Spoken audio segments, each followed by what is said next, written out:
pessoal. A gente é aqui aluno de jornalismo do 8º semestre e na disciplina de Telejornalismo 2, a gente fez um documentário sobre a Tarsila do Amaral. Então, o grupo sou eu, Thierry, o Pedro, o Gabriel, que foi o diretor do nosso documentário, a Carol, e a gente também teve duas amigas que não puderam comparecer aqui, que é a Larissa de Souza e a Larissa Santos.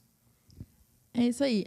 A gente escolheu falar sobre Tarsila do Amaral, porque ela é uma artista aqui do interior, de Capivari, e aí a gente resolveu regionalizar, trazer um pouco da arte dela para cá. O que a arte dela influenciou aqui a nossa região. Quer falar mais um pouco, Gabriel? E assim, né, a questão de grupo. A gente imaginava que os outros grupos tratariam temas sérios, sabe, umas coisas assim. E desde o começo a ideia era tratar de algo assim que não fosse tão pesado, algo assim mais light. Então a gente optou realmente por um caminho assim da arte, por ser algo diferente e por ser interessante tanto para a questão, sei lá, de a gente fazer um documentário enquanto um trabalho acadêmico, como mesmo a influência dela na cidade, nas pessoas, principalmente de Capivari e Rafar, que tem os quadros delas espalhados pelas cidades, e também para trazer isso para outras pessoas que muitas vezes são daqui da região de Piracicaba e às vezes não conhecem isso. E também muito se fala sobre Tarsila, mas pouco se fala sobre a Tarsila daqui de Capivari. Ela nasceu aqui, ela viveu pouco tempo, até os 6 anos aqui, mas não se fala muito sobre o que ela passou aqui, sobre onde ela morou e, enfim, toda a questão da arte dela que envolveu o interior de São Paulo. Fala muito sobre o que ela foi depois. E tudo bem, também é importante, mas a gente queria trazer um pouco isso para cá. Além desse gancho regional, né, que a gente buscou aí explorar no documentário, a gente buscou focar também em entender e colher relatos de como era a Tarsila enquanto pessoa.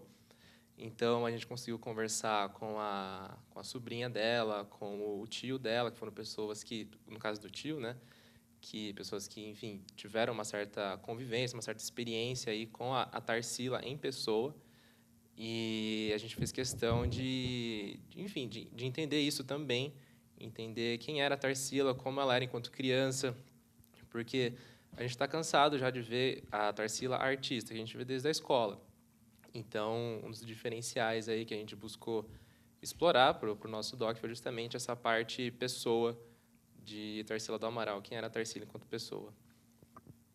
E uma das grandes dificuldades foi realmente contatar os parentes dela, que não são daqui. A gente teve uma janela de um dia para gravar com eles, então tinha que ser esse dia ou não ia ter documentário.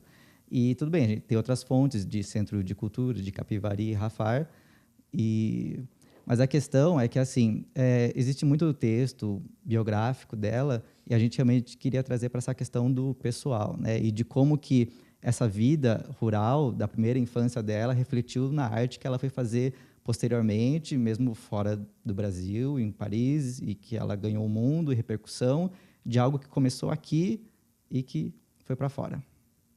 E também é muito interessante que a gente encaixa um pouco um poema no nosso documentário, então ele fica com uma visão bem mais poética e não fica aquela coisa de um documentário chato que vai deixar as pessoas é uma coisa como um documentário comum. Então a gente intercala as histórias que a gente entrevistou com as fontes com um poema feito por Carlos Drummond de Andrade, né? Que foi feito para Tarsila mesmo. Porque assim, já que o nosso documentário ele tem essa veia artística, a gente, numa bibliografia, a gente achou esse poema que o Drummond fez para a Tarsila. É um poema um tanto grande e a gente pensou que seria interessante então intercalar trechos desse poema em cada divisória do documentário, até para dar um ganho, né, ficar mais interessante, como o Thierry falou, e por realmente a gente poder explorar esse lado diferente de um documentário voltado para a arte. E essa parte do poema, do Drummond, ele acaba, a gente, na hora de montar, né, o próprio documentário, a gente achou um jeito ali, foi um dos desafios, inclusive, de articular esse poema, de quebrar ele em partes-chave, para articular com a forma que o documentário vai se desenvolvendo, né, conforme vai passando aí, e de uma forma assim que faça sentido para quem estiver assistindo e para quem chegar meio que no meio do caminho ali, para não ficar totalmente perdido, para não ficar totalmente solto ali no meio do doc, né? Então a gente quebrou a cabeça aí durante um tempo para achar justamente esse ponto de equilíbrio aí entre o quanto colocar do poema em cada parte e como fazia essas partes fazerem sentido em relação ao doc, de maneira geral. Porque o poema, ele é uma biografia que o Drummond fez para Tarsila nos anos 70. Então, por ter vários pontos assim realmente da vida dela, a gente achou interessante trazer isso. E aí a gente contratou uma atriz que filmou com a gente no Teatro Erotides de Campos. E aí a gente explorou movimentos de câmeras e tal, jogos de luzes, e foi bem interessante nesse aspecto. E eu acho que a parte mais importante assim, do documentário para passar para as pessoas é mostrar esse outro lado da Tarsila aqui na parte rural mesmo, que a gente falou. Porque muita gente vê ela como uma pessoa que foi para Paris, que namorou, que casou muitas vezes, que teve muitas pessoas famosas em torno dela, mas ninguém lembra do início dela, que foi numa casa gigantesca, que a gente acabou visitando também para fazer imagens. E esquece dessa parte que influenciou muito ela, até transformando ela na Paulistinha de Capivari. Essa denominação Paulistinha de Capivari está no poema do Drummond e também 2 de nossas fontes utilizaram. Então, foi o gancho que a gente escolheu para nomear o nosso documentário. E ainda, voltando sobre a questão lá regional, foi também um dos desafios que a gente encontrou na hora de definir a pauta do nosso documentário, porque tudo começou assim, vamos falar sobre Tarsila, porque era uma mulher, né, de renome aqui na região e tudo mais. Aí a gente pensou, mas o que a gente pode trazer, o que a gente pode falar nesse documentário que as pessoas já não saibam? Porque é uma personalidade assim que está presente na nossa vida desde a escola, sabe? Desde o primário. Então, a gente também quebrou a cabeça nisso de ver aí o que uma personalidade tão histórica, que com séculos já, né, de quase 2 séculos aí de história, o que ainda não tinha sido dito, quais outras vertentes dava para a gente explorar, por mais que seja um documentário sobre uma personalidade histórica, que tivesse essa questão da novidade, de trazer a novidade para o telespectador. Bom, gente, o documentário vai ser exibido agora após a entrevista. Fica aí com a gente, confere, espero que vocês gostem. Tarsila, descendente direta de Brás Cubas. Tarsila, princesa do café na alta de ilusões. Tarsila, engastada na pulseira gótica do Colégio de Barcelona. Tarsila, medularmente paulistinha de Capivari, reaprendendo o amarelo vivo, o rosa violáceo, o azul pureza, o verde cantante, desprezados pelo doutor Bom Gosto Oficial.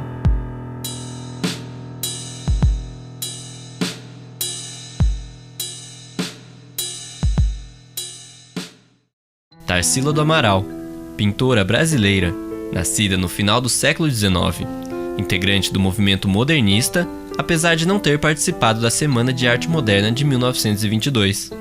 Natural do território que antes fazia parte de Capivari, no interior de São Paulo, a artista hoje é uma das figuras centrais da cidade, inspirando nomes de ruas, galerias de arte e servindo de base para projetos pedagógicos nas escolas de lá.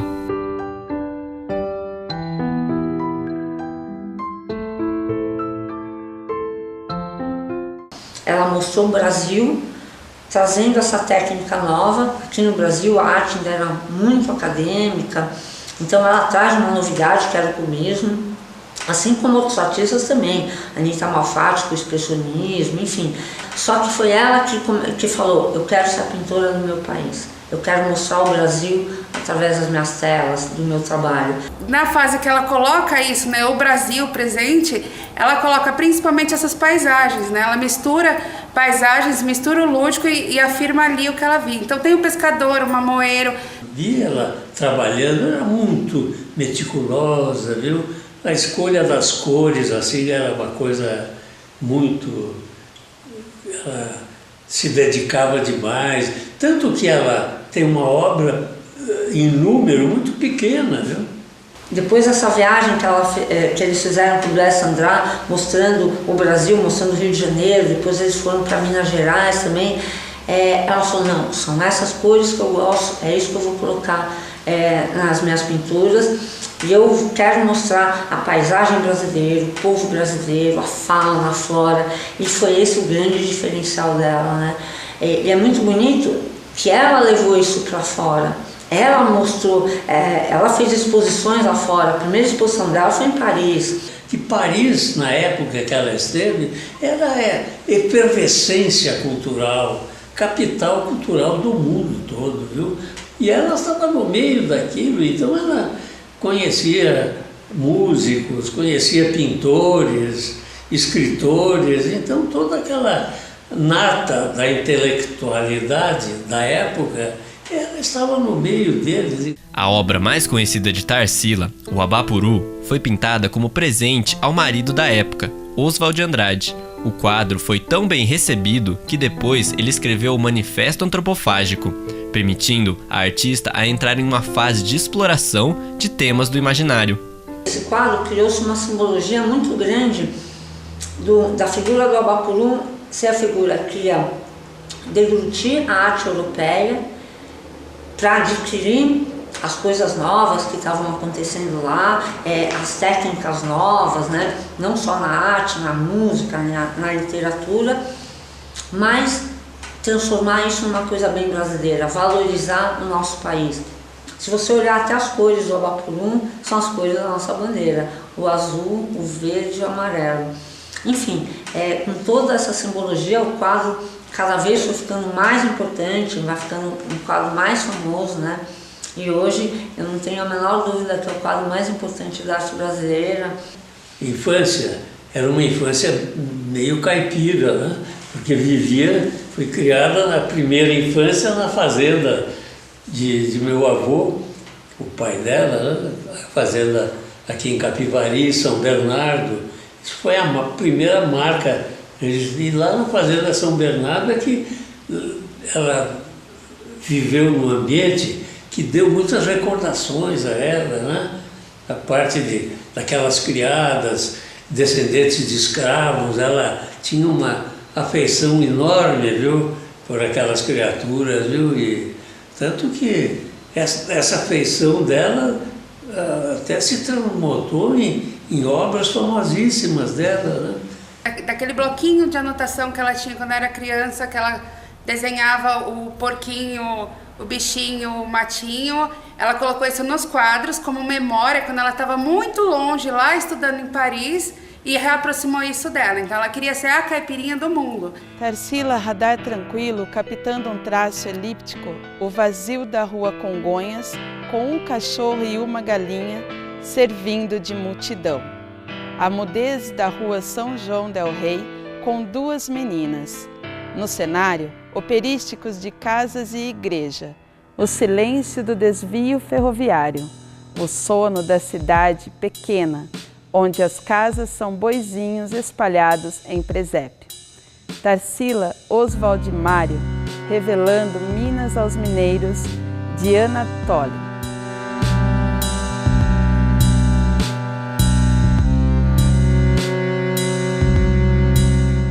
Tarsila nasceu na fazenda São Bernardo, território que antes pertencia à cidade de Capivari.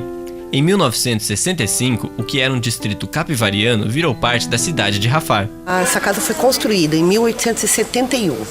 Ela foi construída pela família de Tarsila do Amaral e ela viveu na casa até o seu 6º ano de vida.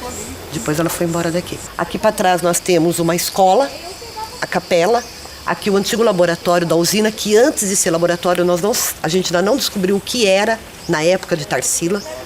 Ainda está em pesquisa, está em estudo isso. O casarão não tem nenhum objeto que pertenceu a Tarsila, mas a estrutura principal da casa não foi reformada e ainda é cercada de mistérios da época em que a artista morou lá. Você tem 2 quartos fechados, né? E um deles, pela história, eu não sei nem se é verídica, uma das tias de Tarsila tinha muita dor de cabeça. E ela dormia nesse quarto. Ele não tem nenhuma janela, mas só que está fechada, também não podemos abrir.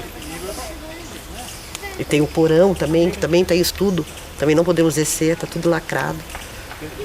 Até o Condefá decidir o que era, para daí abrir para visitação. É mais um mistério que ainda está para ser desenvolvido. Tem mais um mistério. Onde era a cozinha dessa casa? Tem esse mistério também que nós estamos. O Condefá também estava fazendo a pesquisa numa casa que tem bem no fundo, uma casinha pequena que hoje os caseiros moram, que o Condefá acha que lá era a cozinha, do lado de fora. Até em 2013 ela foi tombada pelo Condefá, pelo patrimônio histórico arquitetônico. E também, não só arquitetônico, ambiental também. Até o bambual é tombado pelo Condefá. E aí a usina perdeu o interesse pela casa, porque não podia mais plantar, por uma parte da fazenda, porque eles não podiam mais plantar cana-de-açúcar. A partir daí eles procuraram uma OS, alguém que fizesse um projeto legal. Foram 5 inscritos e o nosso projeto, o projeto da Baçaí Cultura e Arte, ganhou como Centro Cultural a Céu Aberto, Luz de Pirilampos. Tanto Rafar quanto Capivari foram influenciadas por Tarsila do Amaral. As duas cidades ostentam homenagens à artista e quase entram em embate para reivindicar a naturalidade dela. Milhões de pessoas já procuraram essa identidade, essa certidão de nascimento da Tarsila aí em Capivari e não tem. Então o documento que a gente tem da Tarsila nasceu aqui é aquele lá mesmo, né? É aquele documento que fala que ela veio e pediu um documento que ela tinha nascido aqui. Então é uma coisa que foi feita depois e foi feito por ela. Ela veio e pediu o documento. A briga da política que está entre os políticos de Rafar e de Capivari. Eles falam que nasceu lá. E os daqui falam que é daqui. Não sei se você já pegou esse tipo de conversa. Mas, pela dica de outras pessoas, no tempo que ela nasceu não existia cartório. Então ela foi registrada lá, em Capivari, no cartório de lá. Capivari e Rafar se dividiram. E o trecho, né, que fica a Fazenda São Bernardo ficou pertencente a Capivari.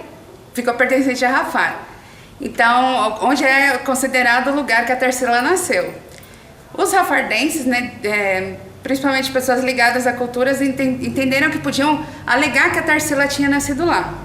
Eu acredito que hoje em dia a gente pode falar que a Tarsila nasceu em Capivari e Rafar, que as duas cidades ganham, mas pela lógica, né, se, sei lá, em todas as ideias separatistas, se separasse ainda São Paulo do Brasil, ela ainda ia ser brasileira, né? Então ela continua sendo capivariana, até porque a gente tem esse documento do batizado dela que fala que ela é capivariana, e a gente ainda tem esse documento aqui que depois ela veio e procurou e ainda fala que ela veio e se autodeclarou capivariana também. E daí nessa guerra entre ela ser de Capivari e o Rafar só por uma questão territorial, né, geográfica, não compensa tanto, porque daí também mata um pouco de tudo que a Tarsila é, né? Acho que em nenhuma época ela iria querer essa divisão, essa guerra e esse conflito. E Rafar fica muito próximo, realmente, de Capivari. A Fazenda São Bernardo fica muito próximo daqui. Tarsila acordando o pesadelo de assombrações pré-colombianas, tão vivas agora como outrora, a bapuru das noites na fazenda. Bichos que não existem, mas existentes. Cactos, animais, pedras, árvores, monstros a expulsar de nossa mente ou a recolher para melhor. Seguir nosso traçado preternatural. Tarsila mágica, meu Deus, tão simples, alheia às técnicas analíticas de Freud e desvendando as grutas, os alçapões, as perambeiras da consciência rural, expondo ao sol a alegria colorida da libertação.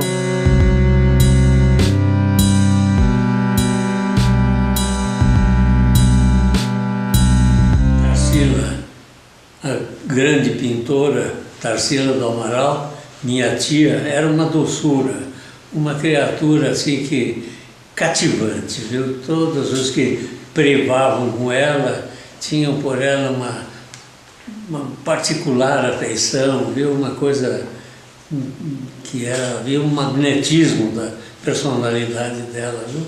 Mesmo em se considerando os últimos tempos de vida dela, em que já com idade bastante avançada, assim mesmo ela despertava um grande carisma, viu? Para todos os amigos, familiares, viu? Depois que ela se separa do Oswaldo de Andrade, já contei um pouco para vocês, ela conhece uma outra pessoa, começa a namorar com o Oswaldo César, ele era um médico e ele era comunista. Naquela época era muito comum, a maioria dos artistas eram comunistas. E o Oswaldo César consegue uma exposição para ela em Moscou, ela vai para lá. Lá em Moscou, ela acaba sendo influenciada pelo comunismo mesmo. Quando ela volta, ela acaba também participando de algumas reuniões do Partido Comunista junto com o Oswaldo César. Ela foi presa Depois que ela saiu da cadeia, ela terminou o namoro e disse que nunca mais quis saber de política. O fruto de toda essa história é o quadro Operários. É o primeiro quadro da arte brasileira que coloca o trabalhador, que coloca essa questão social com aquela força, com aquela marca forte mesmo. Tudo que dizia a respeito à arte tocava, porque um artista não é só a arte que ele professa, é um artista, é uma personalidade universal. Essa é que é a marca do grande artista, né? Gostava muito de música. Eu tenho uma relíquia de família que este piano foi escolhido pelo maestro Souza Lima para ficar adaptado no apartamento dela lá em São Paulo, na rua Albuquerque Lins. Ela estava sempre muito arrumada. Para mim, ela sempre tinha uma palavra muito carinhosa, dava um beijo, um abraço. Claro, eu acho que eu era um pouco queridinha, né, por ter o mesmo nome. Ela perdeu a filha antes dela falecer e a neta ela perdeu no final dos anos 40, com 15 anos, afogada numa tragédia. Então eu sempre senti que eu era um pouco, eu era talvez um pouco mais especial para ela por carregar o mesmo nome. Então era um beijo carinhoso, uma conversa para uma criança, né? Mas eu adorava andar pela casa, ficar vendo aqueles quadros, ficar vendo, ouvindo a minha tia, enfim, são lembranças fortes. Minha filha é homônima da grande artista, viu? Isso para mim é um grande orgulho e para ela, evidentemente, é também, né? Que ela tem uma particularidade, uma particular afeição pela tia-avó. Então, Tarsila é como dizia o grande poeta Drummond de Andrade, Tarsila é o nome Brasil, musa radiante. Tarsila acordando para o pesadelo de assombrações pré-colombianas, tão vivas agora como outrora. Abapuru das noites na fazenda, bichos que não existem, mas existentes, cactos, animais, pedras, árvores, monstros a expulsar de nossa mente, ou a recolher para melhor, seguir nosso traçado preternatural. Tarsila mágica, meu Deus, tão simples, alheia às técnicas analíticas de Freud. E desvendando as grutas, os alçapões, as perambeiras da consciência rural, expondo ao sol a alegria colorida da libertação. Tarsila, relâmpago de beleza, no grande hotel de Belo Horizonte, em 24, acabando com o mandamento das pintoras feias. Quero ser em arte a caipirinha de São Bernardo, a mais elegante das caipirinhas, a mais sensível das parisienses, jogada de brincadeira na festa antropofágica. Tarsila, nome Brasil, musa radiante que não queima, dália sobrevivente no jardim desfolhado, mas constante em serena presença nacional. Fixada com doçura, Tarsila, amora amorável do Amaral. Prazer dos olhos meus onde te encontres, azul e rosa e verde para sempre.